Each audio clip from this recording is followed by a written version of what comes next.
Republican Congressman Brian Babin what he makes of all of this. Congressman, he is making progress with the Mexicans. It could force the Canadians to the table. But in the interim, as you know, sir, a lot of farmers are still wondering, when do we get the benefit? What do you think?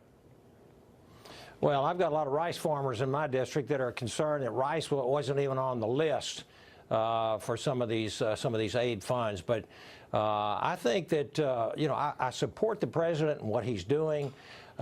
We've had a miserable history, with our trade deficits. For instance, 24 years ago, we had a trade surplus with Mexico. I think 1.6 billion, and now we're 70 billion in the hole with them, trade deficit.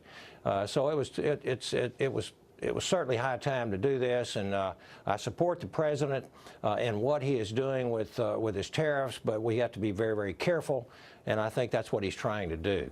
What if the Canadians don't come on board? What if they balk at this and we have just to deal with the Mexicans and the Canadians aren't involved? A lot of people will look back at this and say we had a lot more acrimonious times with the Mexicans and they get rewarded, and not the Canadians who've been, a loyal and regularly rewarding friendship, and they do not.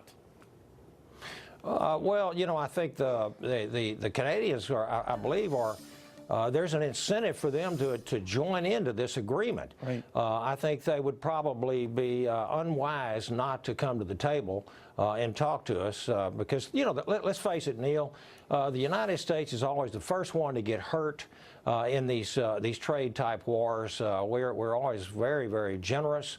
As I just mentioned with the Mexican trade deficit, and I think that the president has made promises. He's keeping these promises. He wants to take care of Americans and the job creators in America and make America great again. I really am supportive of him.